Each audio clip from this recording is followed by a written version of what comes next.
Hoy vamos a hablar del Mundial 2006 cosechado por Italia, el cuarto título, el último, uno de los más especiales. Comenzamos.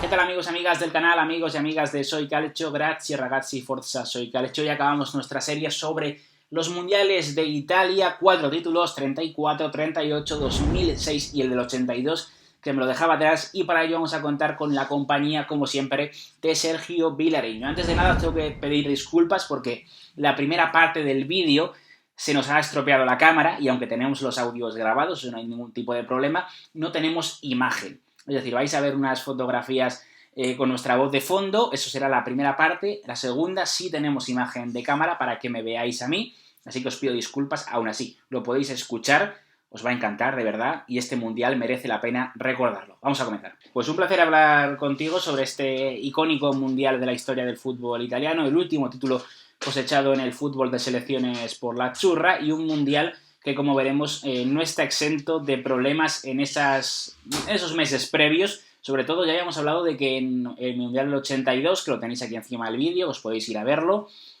pasaban cosas, pero un par de años antes. Aquí no, aquí pasan justo antes. O sea, todavía el clima más enrarecido, y pasa durante el torneo también, o sea, es terrible. Sí, yo creo que es un clásico, ¿no? De las previas a grandes torneos de la selección italiana siempre hay algo pues que enrarece el ambiente. Pueden ser pues escándalos de corrupción, que también es algo típico en Italia, polémicas entre entrenador y jugadores por la selección de jugadores, la prensa que puede estar en contra de ciertos elementos de la selección, normalmente el propio entrenador, con lo cual siempre hay algo que hace que Italia llegue casi arrastrándose a los mundiales, y aunque luego los resultados pues muchas veces son realmente buenos, es ya casi una tradición, ¿no?, italiana el llegar pues en estas condiciones a los grandes campeonatos. De hecho, Italia nos llega en unas condiciones muy optimistas a este mundial, porque al final nos encontramos una previa del torneo en la que teóricamente, 2002, Giovanni Trapattoni es el seleccionador, es uno de los entrenadores más importantes de la historia del fútbol italiano, por lo que consiguió sobre todo con la Juventus en la década de los 80, y al final su proyecto con la Azzurra no termina de funcionar, porque 2002 es bastante decepcionante, caen en octavos de final. Es cierto que existe ese colchón, esa excusa del mal arbitraje contra la anfitriona, contra Corea del Sur, pero 2004 confirma que los problemas eran graves, ¿no? Porque al final la Eurocopa de 2004 es muy decepcionante, el proyecto de Trapattoni no llega a ningún sitio. Sí, Trapattoni había llegado a la selección después de la Eurocopa de 2000, y ahí Italia había llegado a la final, había perdido la final pues in extremis con ese gol de oro de Trezeguet, y digamos que el país o la sensación en torno a la selección era de subidón, ¿no? Había una muy buena generación de jugadores, con algunos veteranos de calidad como Maldini, con gente ya asentada como Totti, como Del Piero, y estaba entrando una nueva generación que prometía. Entonces Trapattoni tenía muy buen equipo, mucho talento sobre el que elegir, y al llegar al Mundial de 2002 la polémica está en torno a la selección de Roberto Baggio, que al final Trapattoni no le llama, había estado lesionado, pero había un clamor popular para que Trapattoni se lo llevase a Japón. Al final, bueno, Italia decepciona un poco con su juego, pero tiene ese colchón, como tú dijiste, del arbitraje de Byron Moreno contra Corea, ¿no?, que les sirve de una excusa perfecta, ¿no?, para explicar la eliminación. Y luego ya sí que se confirma que el equipo no estaba tan bien en la Eurocopa de 2004, donde ya entra esa nueva generación de talentos como Pirlo o Casano, pero Italia se queda en la primera ronda, y eso sí que le cuesta el puesto a Trapattoni, y entonces va a ser Lippi, Marcello Lippi, quien le sustituye. Lippi, que casi estaba un poco en la puerta de salida, ¿no? Ya llevaba un tiempo sin entrenar, había estado de nuevo en la Juve, había fracasado en el Inter. Digamos que su época de éxitos en la Juventus de los años 90 quedaba un poco lejos, y esa transición a seleccionador parecía natural, pero quizá Lippi no era el entrenador de moda, ¿no?, para tomar las riendas de la escuadra azzurra. De hecho, su mandato al cargo de la Azzurra es con esa fase de clasificación para la Copa del Mundo, que es cierto que es fácil, sencilla, consiguen resultados, porque además los rivales Noruega, Moldavia, Eslovenia, Bielorrusia, Escocia son relativamente complicados, pero ya vemos una fase previa en la que no hay mucho brillo, y en la que al final pues las críticas empiezan a florecer. Además, es imposible explicar este Mundial sin un evento, un tema que pasa justo antes de que inicie, y es el estallido del Calciopoli. Es un problema de... Es que no sé cómo definirlo, o sea, es un arbitrajes, es amaño de arbitrajes, amaño de partidos. Es una serie de conversaciones entre distintos dirigentes de diferentes clubes que salen a la luz meses antes de que acabe la temporada, meses antes de que inicie el Mundial, y que cambiarán para siempre, me atrevería a decir, lo que sería el fútbol italiano en los próximos años. Porque tenemos una Juventus que pierde la categoría, tenemos un Milan que ve reducidos sus puntos, también afecta a otros diferentes equipos, aunque este año no hay sanciones a futbolistas como ocurrió en el Totonero, donde Paolo Rossi y Bruno Giordano fueron sancionados. Aquí no hay sanción a futbolistas, pero hay sanciones a clubes que acaban perjudicando, obviamente, al fútbol italiano, y vemos ahí un bajón posteriori del fútbol italiano. Hablamos del Calciopoli extensamente en el canal, en un vídeo que os dejamos aquí arriba, pero es obvio, Sergio, que al final es un tema que además afectará a la concentración de la selección directamente, porque hay futbolistas que no saben cuál va a ser su futuro, hay jugadores que no saben si van a jugar en Serie B, en Serie A, si van a tener que abandonar sus equipos. Hay futbolistas que incluso son llamados a declarar, como son Buffon, el propio Marcelo Lippi. Es decir, trastoca totalmente el clima utópico de tranquilidad que se requiere antes de un Mundial. Sí, totalmente. A ver, por resumirlo de una manera rápida, Calciopoli nosotros lo asociamos con la Juventus, aunque como tú has dicho hay otros clubes que han estado relacionados. Es un escándalo ya no de amaño de partidos, sino de amaño de las designaciones arbitrales. Sí. La famosa tríada, ¿no?, de la Juve, con Luciano Moggi, con Roberto Bettega, lo que hacían era llamar, digamos, tener conversaciones con los designadores arbitrales e ir imponiendo, por decirlo de alguna manera, el árbitro que más les convenía para los siguientes partidos de la Juve. De hecho, uno de esos movimientos quizás más inteligentes que hacían, si podemos decir que eran inteligentes, es que los arbitrajes que recibían sus rivales, sus próximos rivales, estaban condicionados por esas llamadas. Es decir, siempre la Juventus jugaba contra un equipo que perdía a sus mejores jugadores porque estaban amonestados y habían acumulado sanciones, por ejemplo. Entonces, era una manera no directa de comprar partidos, pero sí de alterar el desarrollo de la competición. Entonces, eso le costó caro a la Juve, un descenso por primera vez en su historia, va a jugar en la Serie B. Muchos de sus jugadores, pues como tú has dicho, van a estar pues pendientes de su futuro durante el Mundial. Buffon mismamente va a tener que ir a declarar por lo ocurrido. Luciano Moggi, que era el administrador, ¿no?, del delegado de la Juventus, va a estar sancionado. Entonces, van a afectar, obviamente, directamente a la propia selección. Y de hecho hay muchas suspicacias sobre el propio Marcelo Lippi, ¿no? Porque al final en la prensa nos encontramos a diferentes medios, a diferentes periodistas que en su mayoría, por desgracia, pues defienden los intereses de unos equipos u otros, ¿no? Entonces, obviamente los que no eran de la Juventus iban contra Marcelo Lippi porque había sido el entrenador de la Juventus años atrás y había dudas sobre su integridad profesional. Entonces se llegan a proponer que vuelva Trapattoni, que entrene Dino Zoff, que entrene Bruno Gentile. Al final se decide que siga Trapattoni, no se puede demostrar de ninguna forma que él haya estado implicado en todas estas designaciones arbitrales, así que se apuesta por él para este Mundial 2006. Pero como decimos, es un clima bastante extraño. Si hablamos de lo que es la... ¿Sí? No, que hay muchísimas dudas porque ya no solo es que a la Juventus le retiren los 2 últimos Scudetto, sino que además hay dudas de cuándo comenzó esto, porque la junta directiva de la Juventus, Moggi, Bettega, etcétera, llevaban mucho tiempo en la Juventus, llevaban más de una década en la Juventus, todos juntos. Y ya en los años 90 había habido campeonatos que la Juventus había ganado en circunstancias cuanto menos sospechosas. Aquel partido contra el Inter en el año 98, si no me equivoco.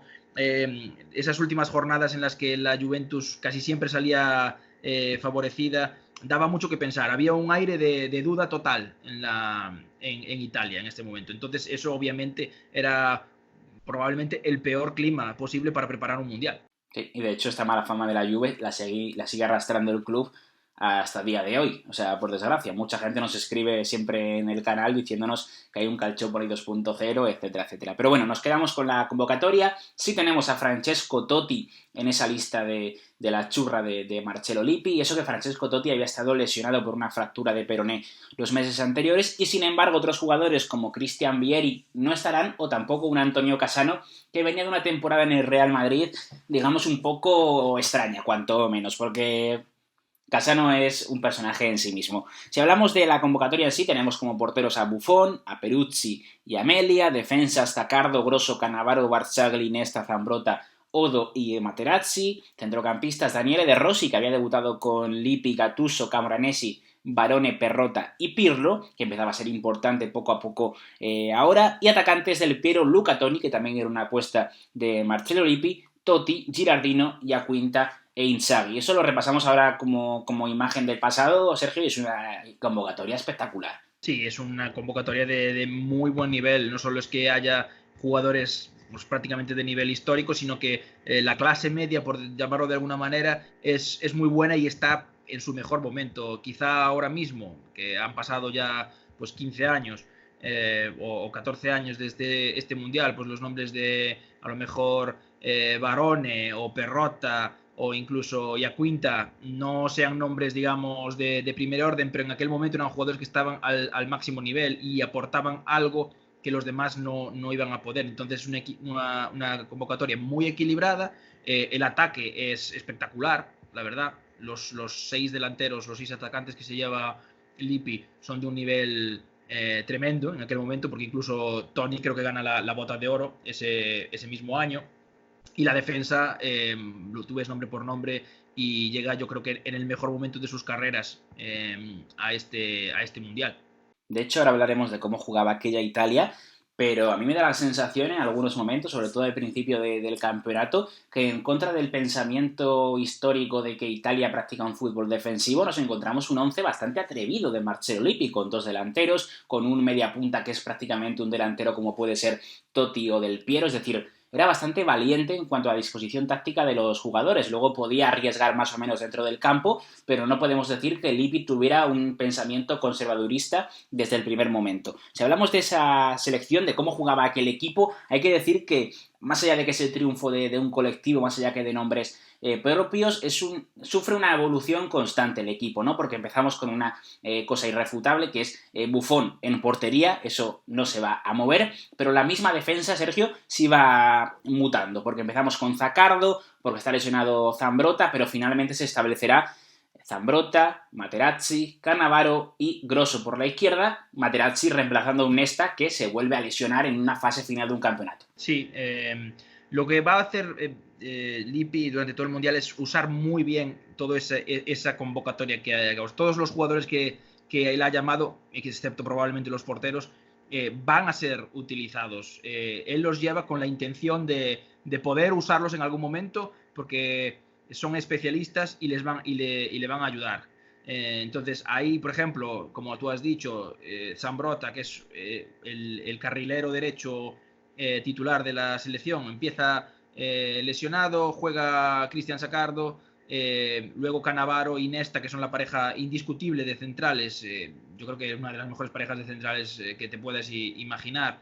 Nesta se lesiona de nuevo, como le había pasado en el Mundial del 98, y entra Materazzi, que era un jugador muy criticado en aquella época, pero que era un jugador que tenía una llegada a gol fantástica, sobre todo en corners y jugadas a balón parado.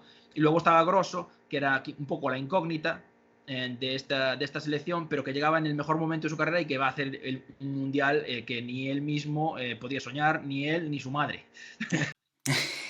De hecho, Materazzi y Grosso son incógnitas y ambos acabarán siendo decisivos en esta Italia. Dentro del campo hemos dicho que en algunos momentos tenemos 2 delanteros, pero nos vamos a quedar con una especie de 4-4-2. Con interiores podemos colocar a Perrotta y Camoranesi, y como el doble pivote tanto Andrea Pirlo como Gattuso. Decimos que podemos colocarlo porque al final el que empieza jugando es Daniele De Rossi, pero tiene una expulsión contra Estados Unidos que le acarreará 4 partidos de sanción, y al final es Gattuso el que se queda como titular. Correcto.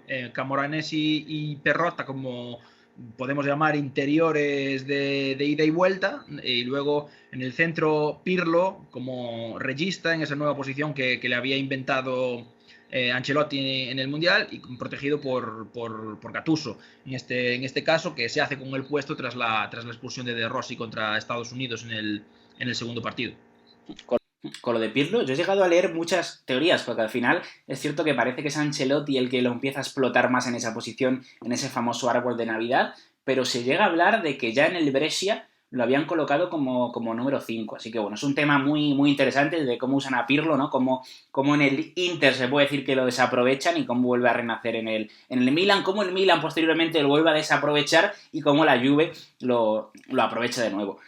Como atacantes, podríamos hablar de que Del Piero o Totti jugaban como enganche, dependiendo del partido, y que incluso Toni y Gilardino llegaban a jugar juntos, pero finalmente lo que se establecerá será un Francesco Totti que empieza a recuperar sensaciones poco a poco en el torneo, que acaba jugando bastante bien pese a venir de una grave lesión, y un Luca Toni que al final es la gran apuesta de Marcelo Lippi, y Toni le da la razón a Lippi. Sí, Toni es la apuesta, va a ser el delantero de referencia de la selección italiana, aunque luego Lippi va a usar a todos los que ha llamado, va a utilizar también incluso más adelante en el torneo a Giaquinta, que es un delantero de corte parecido a Toni, muy corpulento. Gilardino, Inzaghi van a tener minutos y van a marcar goles. Esto es una de las características de esta Italia, que el ataque va a ser muy coral y se van a repartir los goles bastante. Y en cada momento, en cada partido, va a haber un jugador adecuado para cada situación, y eso es lo que va a llevar a Italia a ganar el título mundial. Llega el momento de arrancar la Copa del Mundo. Hay que decir que es un torneo que Italia tenía ganas de que empezara, porque ya la preparación había sido polémica con todo esto del Calciopoli, y al final incluso silbidos a algunos jugadores en las preparaciones en Coverciano por parte de aficionados de Florencia, pero Italia se va rápidamente a preparar el Mundial a Suiza, posteriormente acabará aterrizando en Alemania, por supuesto, donde es el torneo, y el primer partido será ante la selección de Ghana, una selección que tenía cosas que ofrecer, el caso por ejemplo de Michael Essien, de Muntari, que eran futbolistas conocidos en el fútbol europeo, pero que teóricamente era inferior al fútbol, a la selección italiana. Sí, pero el grupo era peligroso porque las tres selecciones eran complicadas de afrontar, porque Ghana físicamente obviamente era un equipo superior, era un equipo bien organizado. Ghana quizás sea, o quizá fuese en este momento, quizá el más serio de todos los países africanos, de todas las selecciones africanas. Estados Unidos llegaba, bueno, pues con un crecimiento mucho mayor del que, por ejemplo, estamos viendo en años más recientes, y la República Checa venía de ser la gran sensación de la Eurocopa de 2004, con una generación de jugadores con Nedved, Poborski, Varos, Rosicky, que estaban en muy buen momento y que podía ser peligroso para la selección italiana. Italia no se podía permitir un tropiezo porque se le complicaba la clasificación. Entonces, esa presión más la mala preparación, yo creo que hacían de este grupo un grupo realmente peligroso para los intereses de la Azzurra. Pero además, sin Totti, sin Zambrotta, que no estaban en su mejor tono físico, Italia se ve al principio un poco incómoda, pero bueno, yo creo que reacciona bien. Hay dos disparos al palo, uno de Gilardino y otro de Toni, si no me equivoco, en el primer tiempo. Marcas justo antes del descanso con un golazo de Pirlo, de falta, creo. O no es de falta, es desde fuera del área. Sí, de la esquina del justo sacan un córner, creo que es, y de la esquina un golazo, ¿verdad? Correcto. Y luego ya con Ghana volcada al ataque, Giaquinta, como habíamos hablado antes, uno de esos recursos que tenía Lippi en el fondo de su banquillo, sale, marca, define, bueno, en los últimos minutos con una gran jugada al espacio, tras una buena intervención de Buffon.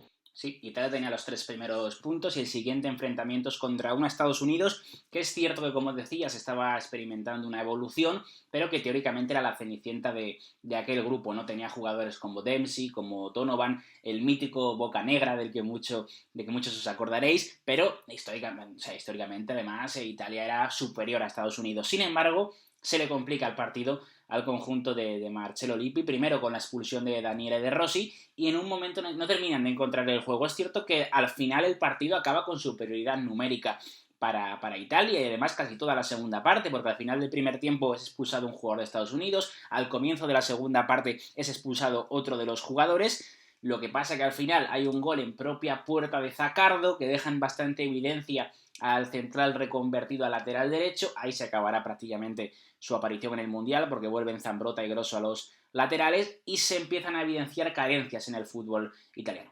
Sí, totalmente. Es que, bueno, Estados Unidos venía de una derrota muy dura contra República Checa en la primera jornada, entonces tenían que sumar o sumar si querían continuar en el Mundial.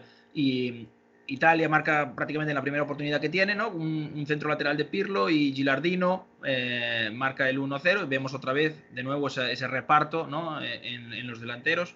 Pero claro, luego viene el gran desastre de Zaccardo, 5 minutos después, más o menos. Sí. Zaccardo intenta un despeje y se la marca en propia meta de una manera, vamos, bastante cómica, la verdad. Luego llegará la expulsión de De Rossi, que va a poner las cosas muy difíciles para Italia, aunque, bueno, como tú has dicho, tanto Estados Unidos luego va a tener 2 tarjetas rojas y va a jugar casi todo el segundo tiempo con 9 hombres. Va a ser un buen partido de Casey Keller en la portería americana. Y al final, bueno, pues ese empate a 1 yo creo que incluso deja un sabor agridulce en Italia, ¿no? Parecía la cosa, se las prometían muy felices al principio, luego con el gol de Zaccardo, con la expulsión de De Rossi, como que se ponía la cosa negra, pero yo creo que al final se le queda corto el resultado para quizá los merecimientos de Italia. Hay críticas claras. Sí. Sobre todo en defensa, se dice que falta solidez, y lo cierto es que quizá no es que faltase solidez, pero que errores individuales y puntuales daban esa sensación. Y ya con la vuelta de Zambrotta y se va a sentar también Grosso, vuelve al equipo, y entonces ya vamos a tener esa línea de 4, en teoría Zambrotta, Cannavaro, Nesta y Grosso, que debería ser la defensa titular para el resto del torneo, pero sabemos que en el último partido de la primera fase contra República Checa, en el que se juegan todo, por decirlo de alguna manera, va a haber un cambio pues muy importante. Sí, habían vuelto las críticas de la prensa, que al final, ¿qué sería de Italia sin un mundial con críticas de la prensa? Italia tenía el pase encarrilado, es cierto, le valía incluso un empate, pero quería ganar para pasar como primero de grupo, porque al final, seguramente si pasaba como segunda, se iba a tener que enfrentar a Brasil, y no era lo ideal enfrentarse a una Brasil que venía a ser campeona del mundo en el año 2002. Por eso era tan importante ser campeón de grupo ante una República Checa que, como comentabas, era un equipo que venía marcando la pauta en el fútbol europeo y con jugadores que estaban al alza, se podía decir, cotizaban al alza. Sí, totalmente. La República Checa era el gran rival, en teoría, de Italia en este grupo, con grandes jugadores, ya habíamos hablado, Nedved, Poborski, Milan Baros, que estaba en un buen momento y además siempre es uno de esos jugadores que siempre rinde más con la selección que con sus clubes, Tomasz Rosicky, Jan Koller, el gigantón, Peter Cech en la portería. Era un gran duelo, ¿no?, entre porteros, Buffon y Cech. Entonces, Italia va a cambiar el esquema, va a dejar un solo delantero y van a intentar blindar el centro del campo. Camoranesi y Gattuso se asientan en el 11, Totti queda como media punta por detrás de Gilardino, y ahí va a llegar el gran problema. En el minuto 17 Nesta se lesiona, tiene un problema muscular y no va a jugar en lo que queda de Mundial. Entra Materazzi, como habíamos dicho, uno de esos jugadores siempre criticados básicamente por su estilo de juego, es un guarreras, más Matrix, a pesar de que yo soy gran fan de él. Pero Materazzi va a ser uno de esos hombres decisivos, ¿no? Esas sorpresas de esos jugadores que en los mundiales se crecen y tienen el verano de sus vidas. Materazzi marca el 1-0 con un gran cabezazo, nada más entrar prácticamente a los 10 minutos. Y luego Inzaghi, que no había jugado todavía, en los últimos minutos va a matar el partido. En una jugada muy de Inzaghi, en la que puede pasar la pelota a un compañero que está mucho mejor situado, pero que decide definir él mismo, porque nadie define mejor que Inzaghi para Inzaghi. Entonces, Italia va a ganar 2-0, la República Checa va a acabar el partido con uno menos. y va a acabar, por cierto, eliminada en primera fase. Italia consigue, digamos, evitar el cruce con Brasil, que era el gran ogro hasta este momento del Mundial, y se va a enfrentar a un equipo mucho más asequible, que es Australia. Australia, que sin embargo es cierto que es más asequible que Brasil, pero que venía sorprendiendo en este torneo. Es una de las sorpresas, ¿no? El equipo con Cahill, por supuesto, con Viduka, con jugadores míticos del fútbol australiano. Sí, era un equipo entrenado por Hugh Hiddink, si no me equivoco, y que, bueno, que era un equipo sólido, un equipo que tenía probablemente la mejor generación de jugadores de su historia y que, bueno, que venía de dar una buena sorpresa clasificándose para octavos y que, bueno, no tenía nada que perder, al contrario.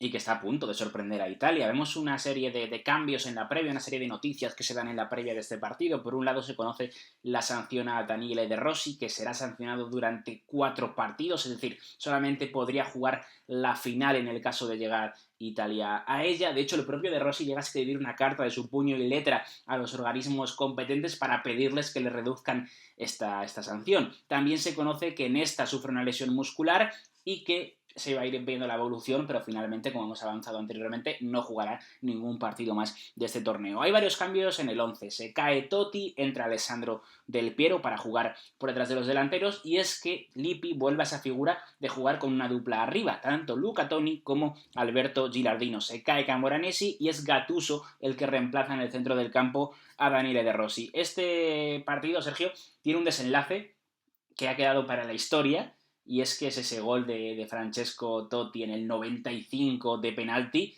que es italiano a más no poder. Sí, totalmente.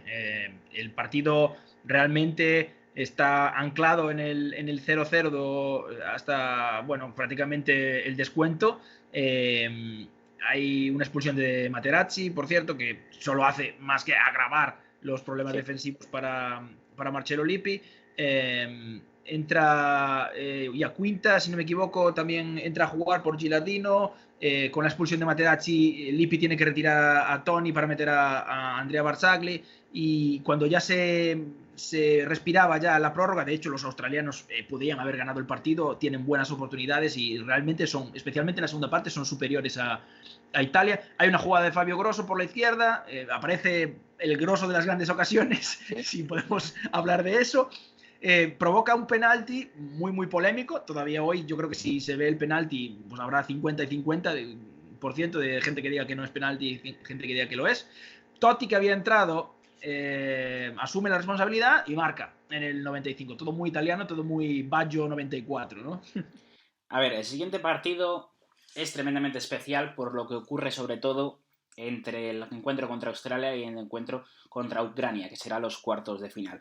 Entre esos partidos, además, ocurre en un momento muy delicado, ¿no? Porque al final recuerdo que Fabio Cannavaro, por ejemplo, se entera de la noticia en plena rueda de prensa, se la cuenta a un periodista. Lo que pasa es que Pesotto, Gianluca Pesotto, Pesotino, como era conocido, es jugador de la Juventus, miembro del club después de retirarse ese mismo año en 2006, compañero de todos los futbolistas que iban convocados a ese Mundial de 2006 por parte del equipo bianconeri, se intenta suicidar. Desde la misma sede de la Juve, se arroja desde la azotea, y esta es una noticia que obviamente impacta a todo el equipo nacional. De hecho, hay jugadores que abandonan la concentración para ir a visitarle, por fortuna sobrevive, es el caso de Cannavaro, es el caso de Zambrotta, es el caso de Del Piero.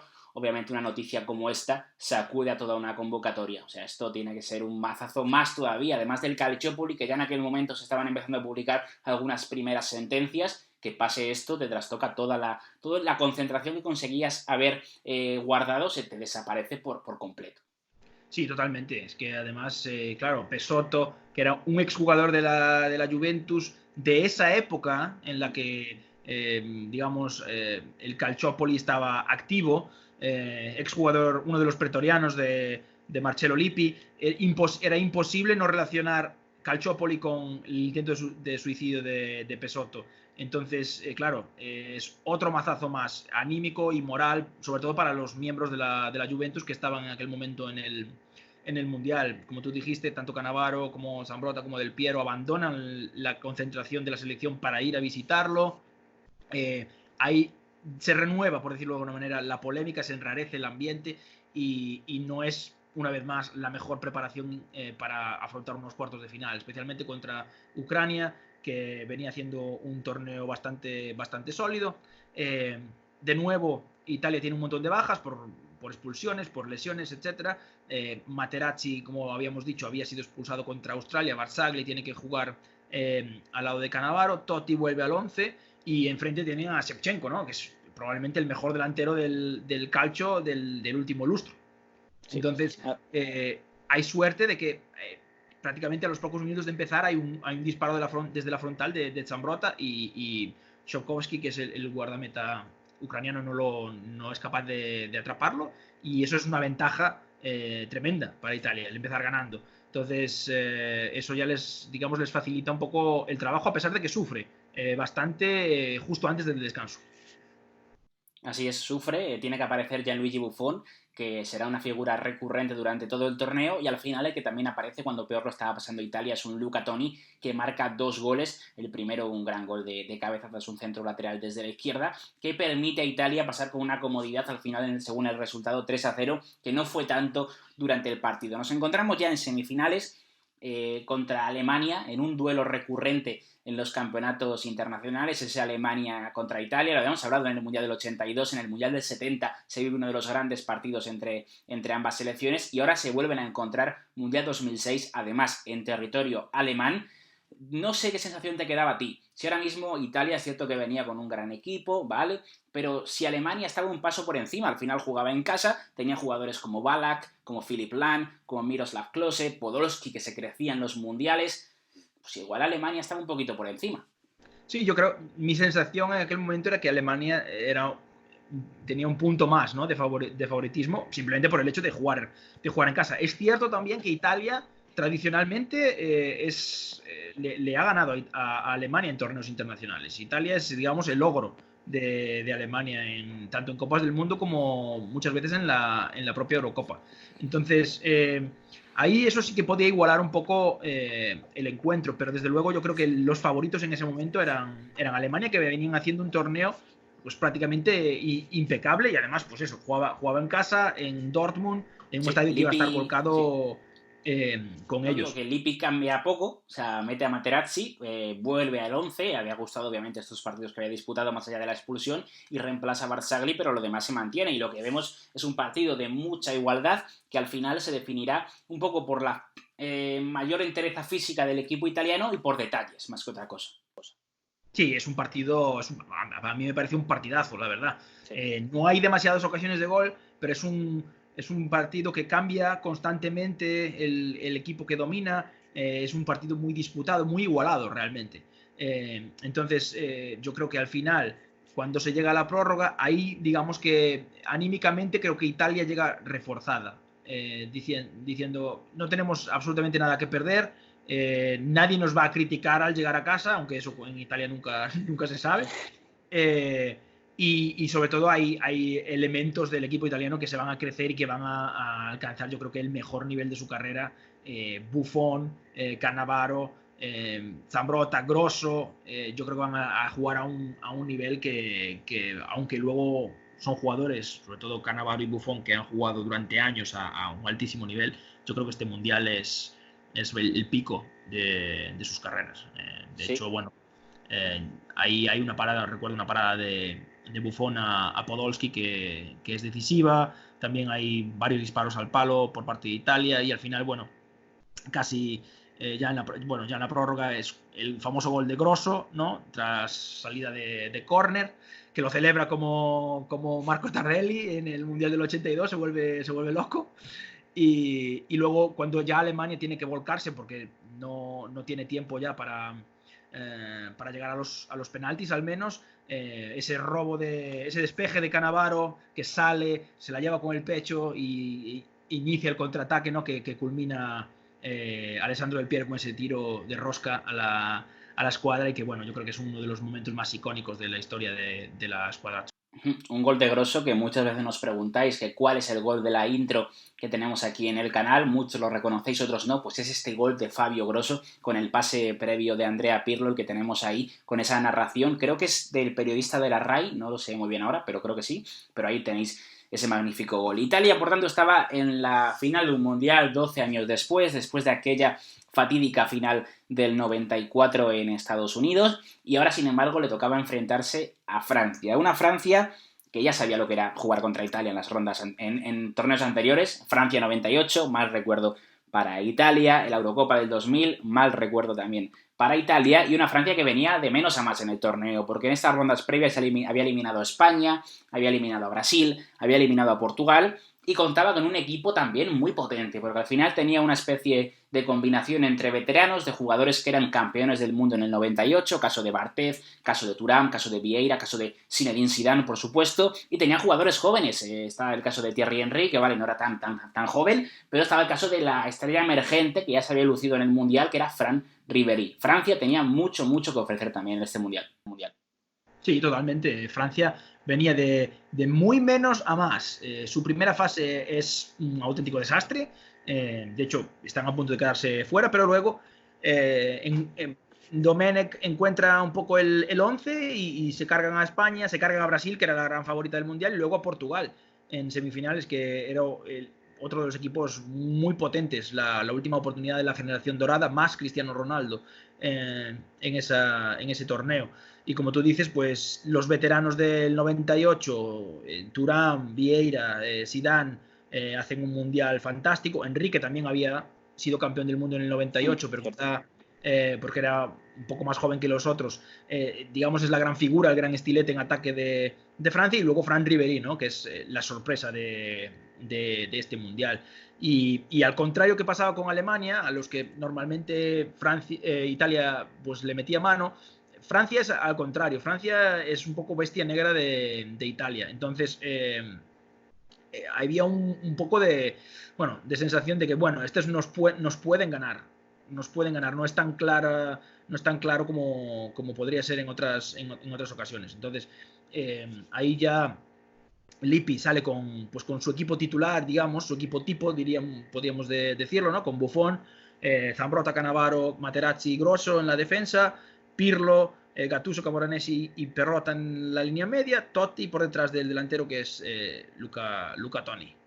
Y bueno, el partido es bastante igualado, y de hecho incluso Francia empieza mejor que Italia. Sí, ya en la previa hay que comentar que se había dicho que iba a ser el último partido de Zinedine Zidane antes de retirarse como profesional. También se había hablado de que Marcelo Lippi no iba a continuar al frente de Italia, pasara lo que pasara en aquella final. Posteriormente sí, acabará volviendo a Italia, pero se despedía después de aquel Mundial. Y como dices, empieza siendo a favor de Francia, porque al final hay un penalti de Materazzi sobre Fran Malouda, que marca con un gol inverosímil, que al final yo creo que todo el mundo estaba alucinando frente a la televisión con ese gol de Zinedine Zidane, esa Panenka tan bien ejecutado, ¿no? Que da incluso en el palo y se cuela justo botando en la línea. O sea, un fantástico gol de Zidane, pero por suerte Italia consigue reponerse con un gol de Materazzi precisamente, que vuelve a aparecer, que se repone de su error y con un fantástico cabezazo que cada vez que lo veo digo, joder, salta más alto, un cabezazo muy Cristiano Ronaldesco, se podría decir, ¿no? Cómo se eleva por encima del rival francés para empatar a 1 y volver a poner las tablas en el marcador. Y además un tío tan alto como Materazzi, que es un tío de más de 1,90 m, ese salto increíble que pega, y el balón es un auténtico bus. Y además luego Materazzi, que se lo dedica a su madre, ¿no? A su madre que había muerto. Es un momento como muy emocionante. Materazzi va a ser el gran protagonista de la final, realmente, ¿no? La gente se acuerda de Zidane, pero bueno, Materazzi es realmente el villano, el héroe y el protagonista total de esta final. Y estos dos goles nos van a llevar a la prórroga. Yo creo que la segunda parte también es un poco... hay un poco de miedo realmente por parte de los dos equipos. Especialmente yo creo que Domenech piensa que van a llegar un poco más frescos que Italia a la prórroga. Ya sabemos que Domenech era un hombre muy de cábalas. Y en la prórroga el propio Domenech se había guardado los dos cambios. Entonces ahí Francia sí estaba más fresca, tiene más ocasiones en la prórroga, y Buffon aparece, es el salvador. Va a tener la famosa parada a cabezazo de Zidane, que es un cabezazo tremendo, y esa mano súper fuerte de Buffon para sacarla a córner es una de las paradas más icónicas que bueno, de la carrera del propio Buffon. Y luego ya pues va a llegar el momento decisivo en la prórroga, ese cabezazo de Zidane sobre Materazzi. Todavía no sabemos muy bien cuál es la realidad, ¿no?, de ese enfrentamiento. Ambos tienen su versión, ¿no? Pero el caso es que Materazzi sacó de sus casillas a Zidane, algo que tampoco creo que fuese tan difícil.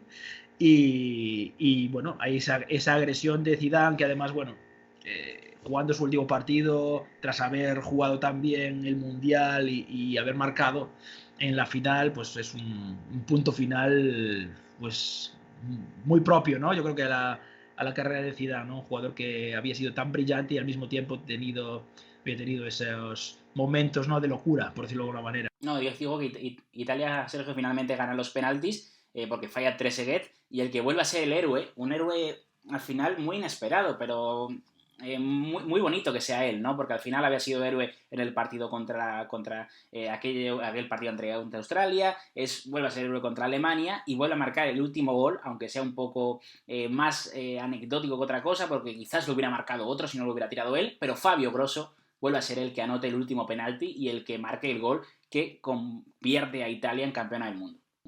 Sí, sí, claro, pero es que Grosso no era uno de los pesos pesados de la selección. Es que el hecho de que él asuma el quinto penalti de la tanda, de la final de un mundial, habla del nivel de confianza que él tenía en aquel momento. Grosso probablemente en este mes del mundial de Alemania es el mejor lateral izquierdo del mundo.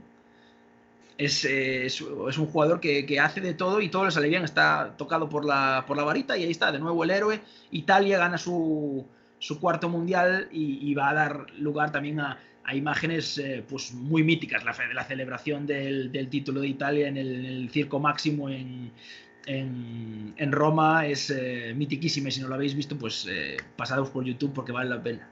Sí, la ponemos por aquí mientras que estamos hablando de ello. Al final Italia vuelve a ganar un campeonato del mundo, el cuarto título, el último que ha conseguido hasta la fecha, y de nuevo, si tiramos un poco de conclusiones a las que hemos llegado tras analizar esta Copa del Mundo, vemos que Italia se vuelve a reponer, vuelve a hacerse grande, como comentamos al principio del vídeo, en un momento de dificultad. Cuanto menos favorita es Italia por situaciones exteriores o incluso porque futbolísticamente no ofrece una buena sensación, más se crece el equipo transalpino. Hay un tema también que queda muy claro, Sergio, y es que al final es el triunfo del colectivo, como comentamos al principio. Gana Italia como grupo, más que un equipo marcado por individualidades. Es cierto que está Materazzi, es cierto que está Fabio Grosso, pero el mismo hecho de que sean jugadores no tan importantes a priori nos establecen que al final son los pequeños... Van sumando pequeños granitos de arena hasta formar la montaña, que en este caso es el Mundial de Italia. Exactamente. Yo creo que todos los triunfos de Italia son triunfos del colectivo. Como ya habíamos dicho también al principio, esa convocatoria del IPI era una convocatoria en la que todos los jugadores podían aportar algo.